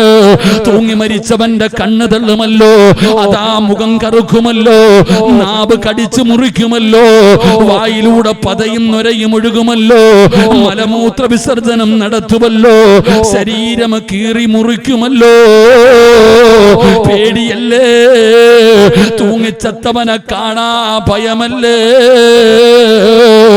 എന്നാ കടുകുമരത്തില് തൂങ്ങിക്കിടക്കുന്ന ഹുബൈബ് തങ്ങളെ കാണാൻ തിരക്കായിരുന്ന ചെറുപ്പക്കാരോ, വല്ലാത്ത തിരക്കായിരുന്നു. ഹുബൈബ് തങ്ങളുടെ ചിരി കണ്ടിട്ട് മുസ്ലിമായവരുണ്ട്. ഹുബൈബ് തങ്ങളുടെ ചിരി കണ്ടിട്ട് മുസ്ലിമായവരുണ്ടോ. പടച്ചവനെ, അല്ലാഹുവിന്റെ പരിശുദ്ധമായ കഅബാലയത്തിന്റെ നേരെ തലവെച്ച് ഹുബൈബ് തങ്ങൾ ശഹീദാവുകയാ. മലക്കുകളെ സകാദത്ത് കലിമ പറഞ്ഞു കൊടുത്തു. മുഖത്തു വല്ലാത്ത പ്രകാശമാണ്. കഅബാലയത്തിന്റെ നേരെ തലവെച്ച് കിടക്കുകയാണ്. ശത്രുക്കൾക്ക് ദേഷ്യം കൂടുകയാ. അവര് പറഞ്ഞു, ഹുബൈബിന്റെ ജനാസ പോലും കൊടുക്കരുത്, ഹുബൈബിന്റെ ജനാസ പോലും കൊടുക്കരുത്. ഇവിടെ കിടന്ന് പുഴുത്തു നാറട്ടെ, ഇവിടെ കിടന്ന് പുഴുത്തു നാറട്ടെ. അവിടെ നിന്ന് കാവല് നിൽക്കുകയാണ്. ഹുബൈബ് തങ്ങളുടെ ജനാസ അടിക്കാൻ സമ്മതിച്ചില്ല. ഒരുപാട് സമയം കഴിഞ്ഞു. അല്ലാഹുവിന്റെ റസൂലിന് വല്ലാത്ത സങ്കടമായി, നബി തങ്ങൾക്ക് വല്ലാത്ത സങ്കടമായി. അല്ലാഹുവിന്റെ പ്രവാചകൻ സ്വല്ലല്ലാഹു അലൈഹി വസല്ലമ തങ്ങൾ അവിടെ നിന്ന് ചോദിച്ചു, സ്വഹാബാ, ആരാണ് എന്റെ ഹുബൈബിനെ ഖബറടക്കുന്നത്? ആരാണ് എന്റെ ഹുബൈബിനെ ഖബറടക്കുന്നത്? ഒരു സ്വഹാബി പറഞ്ഞു, നബിയേ, യാ റസൂലല്ലാഹ്, ഞാൻ പോകാ നബിയേ, ഹുബൈബിനെ ഞാൻ ഖബറടക്കാ നബിയേ. അല്ലാഹുവിന്റെ റസൂല് സമ്മതം കൊടുക്കുകയാണ്. ഒരു സ്വഹാബി അവിടെ നിന്ന് ജനാസ തൂക്കിയിട്ടിരുന്ന സ്ഥലത്തേക്ക് പോകുമ്പോ ശത്രുക്കള് കല്ല് കുടിച്ചുകൊണ്ട് നിൽക്കുകയാണ്. കാവല് നിൽക്കുന്നവർ മുഴുവനും കള്ളു കുടിക്കുകയാണ്. ഹുബൈബ് തങ്ങളുടെ ജനാസയ്ക്ക് കാവല് നിൽക്കുന്നവർ അവിടെ നിന്ന് കള്ളു കുടിച്ചുകൊണ്ട് നിൽക്കുമ്പോ സ്വഹാബി പറയുകയാ, യുവത്വത്തിന്റെ നടുവിലൂടെ നടന്നു പോകുന്ന ഒരു സുന്ദരി പെണ്ണോടി വരികയാണ്. ഒരു ചെറുപ്പക്കാരിയായ പെണ്ണോടി വരികയാണ്. കള്ളു കുടിച്ചുകൊണ്ട് നിൽക്കുന്ന ശത്രുക്കളോട് ആ പെണ്ണ് ചോദിക്കുകയാ, ഹുബൈബിന്റെ തലയെവിടെ? ഹുബൈബിന്റെ തലയെവിടെ? അവര് ചോദിച്ചു, പെണ്ണേ, ഈ പുഴുത്ത് കിടക്കുന്ന ഹുബൈബിന്റെ തല നിനക്കെന്തിനാ? ആ പെണ്ണ് പറഞ്ഞ മറുപടി എന്തെന്നറിയോ? ഹുബൈബിന്റെ തല വെട്ടിപ്പൊളിച്ച് അവന്റെ തലച്ചോറെടുത്ത് വെളിയിൽ കളഞ്ഞിട്ട് ആ തലയോട്ടിക്കകത്ത് കള്ളൊടിച്ചു കുടിക്കാനാ ശപഥം ചെയ്തിട്ട് വന്നതാ. എനിക്കവന്റെ തല വേണം. നിങ്ങളിലാരാ ഹുബൈബിന്റെ തല വെട്ടി തരുന്നത്? എന്റെ കയ്യിൽ കൊണ്ട് തരുന്നവന് ഞാൻ എന്റെ ശരീരം തരാ. അല്ലാഹുവേ, അവിടുത്തെ മാറിടം തുറന്ന് കാണിക്കുമ്പോ ഊരിപ്പിടിച്ച വാളുമായിട്ടോടുകയാണ്. ഹുബൈബ് റളിയല്ലാഹു തആല അൻഹുവിന്റെ തലയെടുക്കാൻ സ്വഹാബി പറയുകയാ, ഈന്തപ്പന മരത്തിന്റെ മുകളിലേക്ക് കയറുകയാണ്. ഈന്തപ്പന മരത്തിന്റെ മുകളിലേക്ക് കയറി എന്താണ് നടക്കുന്നതെന്നറിയാ? സുബ്ഹാനല്ലാഹ്, മുകളിൽ ചെന്ന് നോക്കുമ്പോ തലവെട്ടാൻ പോയവന്മാർ മുഴുവനും ജീവനും കൊണ്ടോടുകയാ. എന്തേ സംഭവിച്ചതെന്നറിയില്ല. എല്ലാം മറഞ്ഞിരിക്കുകയാണ്, ഒന്നും കാണാൻ കഴിയുന്നില്ല. അങ്ങനെ ഒരുപാട് സമയം കഴിഞ്ഞു. സ്വഹാബി വര്യൻ താഴേക്ക് ഇറങ്ങി. ഹുബൈബ് തങ്ങളുടെ ജനാസ തൂക്കിയിട്ടിരുന്ന സ്ഥലത്ത് ചെല്ലുമ്പോ ജനാസ കാണുന്നില്ല. എന്താണ് സംഭവിച്ചതെന്നറിയില്ല. ഇലാ ഹദ്റത്തി റസൂലില്ലാഹ്, നബി തങ്ങളുടെ ചാരത്തേക്ക് ഓടുകയാണ്. നടന്നത് മുഴുവനും പറഞ്ഞു കൊടുത്തു. യാ റസൂലല്ലാഹ്, മുത്തുനബിയേ, ഉബൈബിന്റെ ജനാസ കാണുന്നില്ല നബിയേ, ഉബൈബിന്റെ ജനാസ കാണുന്നില്ല നബിയേ. അല്ലാഹുവിന്റെ റസൂല് പറഞ്ഞു, സ്വഹാബാ, എന്റെ ഹുബൈബിനെ ഖബറടക്കി സഹാബാ, എന്റെ ഹുബൈബിനെ ഖബറടക്കി സ്വഹാബാ. ആരാണ് നബിയേ ഹുബൈബിനെ ഖബറടക്കിയത്? ആരാ നബിയേ? ചെറുപ്പക്കാരാ, ജീവിതത്തിന്റെ അവസാനത്തെ അഭിലാഷം എന്തെന്ന് ചോദിച്ചപ്പോ നിസ്കരിക്കണമെന്ന് പറഞ്ഞ ഹുബൈബ് തങ്ങളുടെ ജനാസ ആരാണ് ഖബറടക്കിയതെന്നറിയുമോ മോരെ? നിനക്ക് നിസ്കരിക്കാൻ കഴിയുമോ? 5 നേരം അല്ലാഹുവിന്റെ പള്ളിയിൽ ചെന്ന് നിസ്കരിക്കാൻ കഴിയുമോ? അങ്ങനെ നിസ്കരിച്ച ഈ ബാങ്ക് വിളിക്കുന്ന മിനാരത്തില് ഒരു ദിവസം വിളിച്ചു പറയും, മിന്നാലില്ലാ, നീ മരിച്ചുപോയെന്ന് വിളിച്ചു പറയുന്ന ഒരു ദിവസമുണ്ടല്ലോ. അന്നെല്ലാവരും നിന്റെ വീട്ടിലേക്ക് കടന്നു വരികയാണ്. ടാർപ്പ് കെട്ടുകയാ, കസേര നിരത്തുകയാണ്. എല്ലാവരും നിന്റെ വീട്ടിലേക്ക് കടന്നു വരികയാണ്. വീടിന്റെ പരിസരത്ത് ചൂടുവെള്ളം തയ്യാറാക്കുകയാ. പടച്ച റബ്ബേ, കുടുംബക്കാര് മുഴുവനും നിന്റെ വീട്ടിലേക്ക് കടന്നു വരികയാണ്. അങ്ങനെ അവസാനം നിന്റെ ജനാസയെടുത്ത് വീടിന്റെ സൈഡിൽ കൊണ്ടുപോയി മലർത്തിക്കിടത്തിയിട്ട് നിന്റെ വസ്ത്രങ്ങൾ അഴിച്ചു മാറ്റുമല്ലോ. പടച്ചവനെ, നഖത്തിനടിയിൽ അഴുക്കുകൾ എടുത്തു കളയുകയാണ്, നജസ്സുകൾ ഒഴിവാക്കുകയാണ്. എന്നിട്ട് നിന്നെ നല്ലതുപോലെ കുളിപ്പിക്കുകയാണ്. ചെറിയ ചൂടുള്ള വെള്ളം, ആ വെള്ളത്തിൽ നിന്നെ കുളിപ്പിക്കുകയാ. സുഗന്ധമിട്ട വെള്ളമൊഴിക്കുകയാണ്. എന്നിട്ട് നിന്നെ ഉളുപെടുപ്പിക്കുകയാ. നല്ലതുപോലെ തുടച്ചു വൃത്തിയാക്കുകയാണ്. പടച്ചവനെ, ജീവിതത്തിൽ നീ ഒരിക്കലും ധരിക്കാത്ത വെള്ള തുണിയുണ്ടല്ലോ, അതുകൊണ്ട് നിന്റെ ജനാസ പൊതിയുകയാണ്. എന്നിട്ടൊരാൾ പുറത്തു വന്നിട്ട് പറയുന്നു, എല്ലാവരും മാറി നിൽക്കൂ, എല്ലാവരും മാറി നിൽക്കൂ. എല്ലാവരും മാറിക്കഴിയുമ്പോ കുഞ്ഞുങ്ങളെ എടുത്തു കൊണ്ടുപോകുന്നത് പോലെ നിന്റെ ജനാസ എടുത്തു കൊണ്ടുപോവുകയാണ്. 3 കഷ്ടം വെള്ള തുണിയുടെ മുകളില്, ആ വിരിച്ചിട്ടിരിക്കുന്ന തുണിയുടെ മുകളിൽ നിന്നെ കൊണ്ടുപോയി കിടത്തുകയാ. നീ വിളിക്കാതെ തന്നെ നാട്ടുകാര് മുഴുവനും വന്നിട്ടുണ്ട്, ഉസ്താദന്മാര് വന്നിട്ടുണ്ട്, കുടുംബക്കാര് വന്നിട്ടുണ്ട്. എല്ലാവരും നിന്റെ വീടിനകത്ത് തിരക്ക് കൂട്ടുകയാണ്. അപ്പോഴാണ് ആരോ ചോദിക്കുന്നു, പഞ്ഞി എവിടെ? ആ സുഗന്ധം തേച്ച പഞ്ഞി എവിടെ? എന്തിനാ പഞ്ഞി ചോദിക്കുന്നതെന്നറിയുമോ? മൂക്കിന്റെ ദ്വാരമാ പഞ്ഞി കൊണ്ടടയ്ക്കുന്നേ, കാണേണ്ടവർ കണ്ടോ ഇതാ പൊതിയുന്നേ. മയ്യത്തുകട്ടിൽ തോളിലേക്കുയരുന്നേ, പുരയ്ക്കുള്ളിലപ്പോൾ രോദനം ഉയരുന്നേ. അരുമക്കിടാങ്ങൾ വാപ്പയെ വിളിക്കുന്നേ, അതിനുത്തരം നൽകാതെ നീ കിടക്കുന്നേ.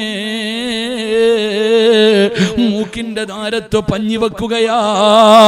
കാണണ്ടവരൊക്കെ കണ്ടോ, കാണണ്ടവരൊക്കെ കണ്ടോ, ഇതാ പുതിയ പോകുകയാണ്. എല്ലാവരും തിരക്ക് കൂട്ടുകയാണ്.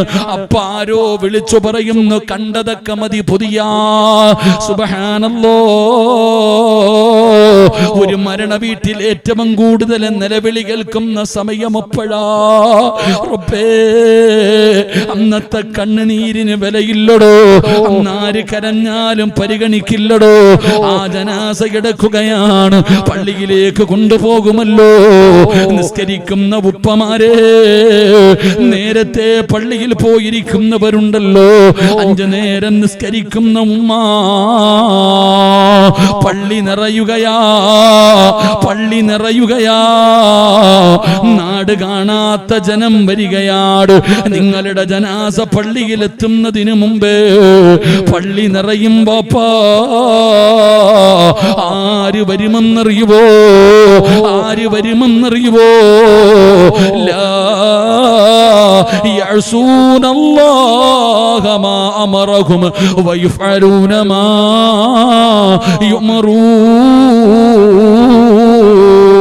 അല്ലാഹുവിന്റെ കൽപ്പനകൾ മാത്രം അനുസരിച്ച് ജീവിക്കുന്ന അല്ലാഹുവിന്റെ മലക്കുകൾ വരികയാണ്, പള്ളിയിലേക്ക് കടന്നു വരികയാണ് നിന്റെ മയ്യത്ത് നമസ്കരിക്കാൻ, നിന്റെ ജനാസ ഖബറടക്കാൻ. ആകാശത്ത് നിന്നും മലക്കുകൾ ഇറങ്ങി വരികയാണ്. അല്ലാഹുവിന്റെ റസൂൽ ഉബൈബ് ഇബ്നു അദിയ തങ്ങളുടെ ജനാസ ഖബറടക്കിയതാരെന്നറിയുവോ സ്വഹാബാ? മലക്കുകളെ ഖബറടക്കി സ്വഹാബാ, മലക്കുകൾ ഖബറടക്കിയ സ്വഹാബിയാണ് ഉബൈബ് ഇബ്നു അദിയ തങ്ങളെന്ന ചരിത്രം പറയുമ്പോ എന്റെ പ്രിയപ്പെട്ടവരെ, ഇതിനാണ് നല്ല മരണമെന്ന് പറയുന്നത്. ഇത് നിസ്കരിക്കുന്നവർക്ക് അല്ലാഹു കൊടുക്കുന്ന മരണമാണ്. അതുകൊണ്ട് ഈ സദസ്സിൽ ഒരുമിച്ച് കൂടിയവരോട് പറയുകയാ, അല്ലാഹുവിന്റെ പരിശുദ്ധമായ ഖുർആൻ പറയുന്നു, നിനക്ക് സ്വർഗ്ഗത്തിൽ ചെന്ന് അല്ലാഹനെ കാണാൻ ആഗ്രഹമുണ്ടോ? വമൻ കാന യർജൂ ലിഖാ റബ്ബിഹി ഫൽയഅമൽ അമലൻ സ്വാലിഹാ. നല്ല കാര്യങ്ങൾ ചെയ്യണേ, സൽക്കർമ്മങ്ങൾ ചെയ്യണേ, 5 നേരം നിസ്കരിക്കണേ, എങ്കിൽ നിനക്കതിനുള്ള ഭാഗ്യം അല്ലാഹു തരുമെന്ന് അല്ലാഹുവിന്റെ വിശുദ്ധ ഖുർആൻ. അല്ലാഹുവിന്റെ വിശുദ്ധമായ ഖുർആൻ പറയുന്നു, നന്മകൾ ചെയ്യ്, നല്ല കാര്യങ്ങൾ ചെയ്യ്, 5 നേരം നീ നിസ്കരിക്ക്, ആ നിസ്കാരത്തിൽ കൃത്യനിഷ്ഠത കാണിക്ക്. അല്ലാഹു നിനക്ക് മരിക്കുന്ന കാലം വരെ ഭക്ഷണം തരും, നല്ല ജീവിതം തരും, നല്ല മരണം തരും, സ്വർഗ്ഗവും തരും. അല്ലാഹു നമുക്ക് ഈമാൻ നൽകി അനുഗ്രഹിക്കുമാറാകട്ടെ.